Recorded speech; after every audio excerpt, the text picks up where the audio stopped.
Question बढ़ने से पहले हम पिछले वीडियो में जो भी हमने पढ़ा था करंट अफेयर का, उसको हम रिवीजन कर लेते हैं। हाल ही में भारत के पहले पनडुब्बी पर्यटन सुविधा किस स्थान पर शुरू की गई है? तो ये आपका गुजरात में। दूसरा नंबर का है, हाल ही में किस देश ने ब्रिक्स संगठन में जुड़ने से ब्रिक्स है, क्या है, ब्रिक्स संगठन में जुड़ने से मना कर दिया है? तो अर्जेंटीना। तीसरा है, हाल ही में भारत ने किस देश को पहली बार कच्चा तेल खरीदने के लिए रुपए में भुगतान किया है? तो राइट आंसर हो जाएगा ईरान।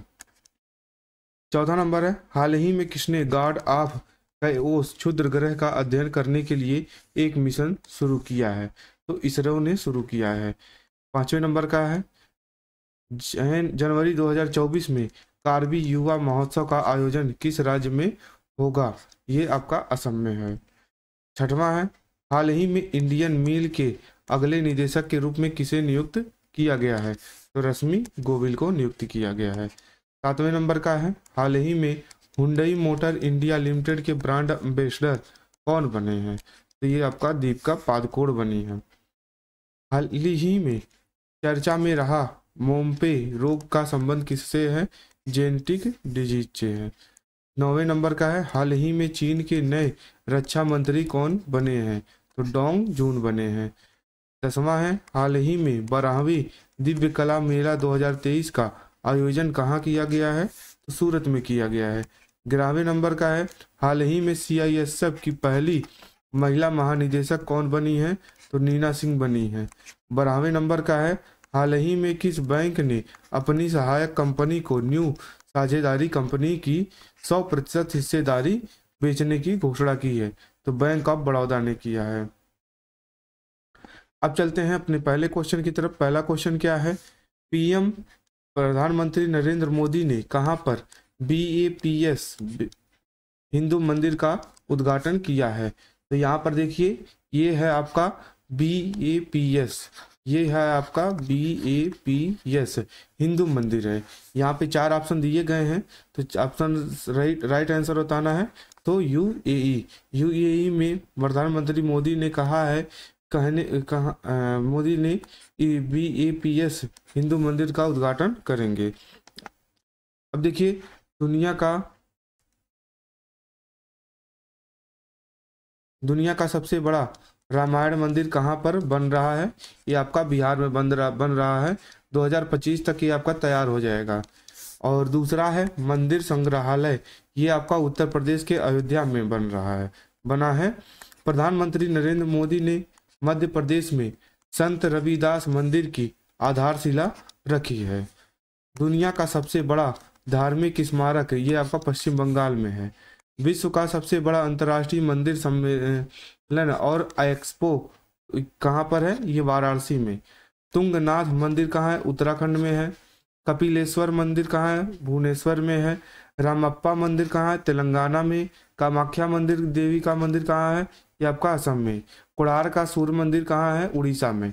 अब देखिए, जो कोणार्क का सूर्य मंदिर है, ये जब सूर्य सुबह सुबह निकलता है तो वहां पे जैसे चक्र लगता है।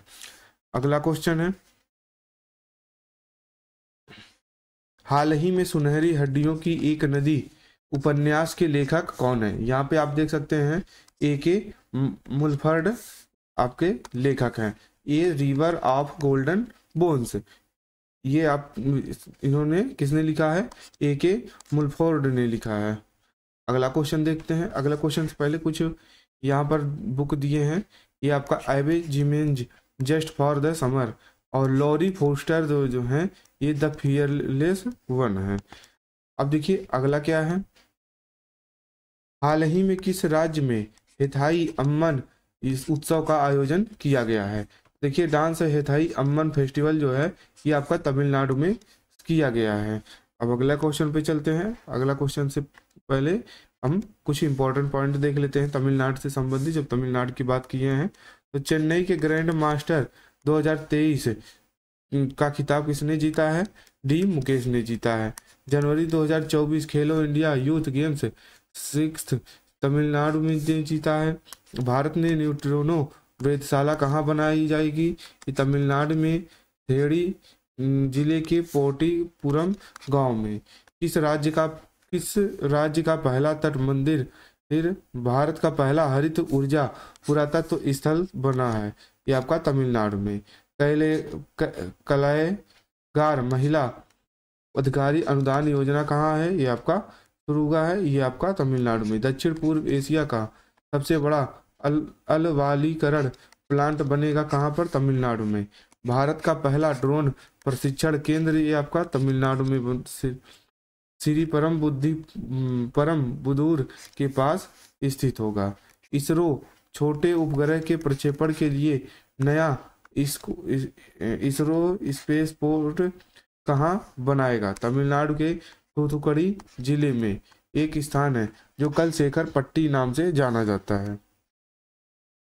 चौथे नंबर का क्वेश्चन देखिए क्या है। चौथे नंबर में इसरो खुफिया क्षमता को बढ़ावा देने के लिए 5 सालों में कितने उपग्रह लॉन्च करेगा?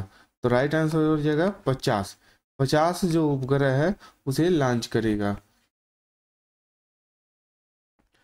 अब इंडियन इसरो का फुल फॉर्म देख लेते हैं। इंडियन स्पेस रिसर्च ऑर्गेनाइजेशन होता है। इसरो का गठन की बात करेंगे तो 15 अगस्त 1969 को किया गया था और इसके अध्यक्ष जो हैं के सिवान है।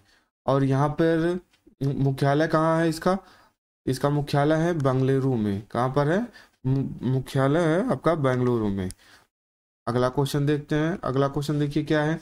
हाल ही में 100 अरब डॉलर की संपत्ति वाली पहली महिला कौन बनी है? तो एलिस वाल्टन बनी है। अगला क्वेश्चन देखते हैं। छठे नंबर का क्वेश्चन क्या कह रहा है।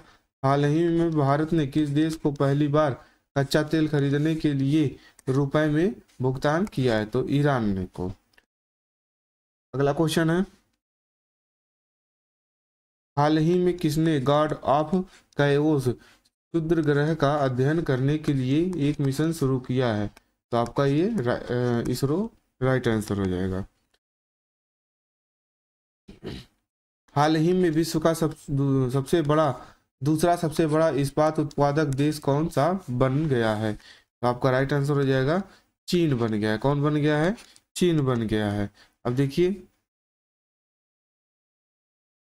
यहां पर राष्ट्रीय पारगम्य, एक सेकंड,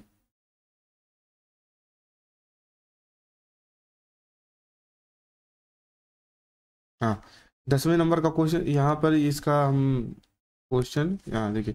हाल ही में किसने national transit pass system launch किया है?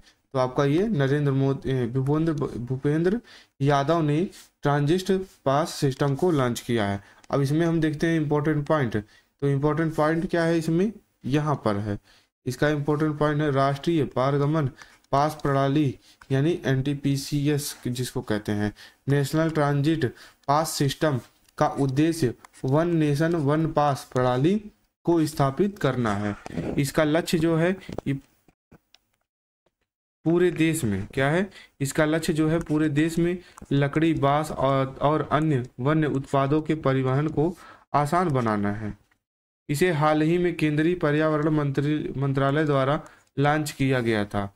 तो केंद्रीय मंत्री ने भारतीय वन और लकड़ी प्रमाणन योजना और वन के बाहर पेड़ पहल सहित मंत्रालय के कई अन्य हालिया प्रयासों का भी उल्लेख किया है।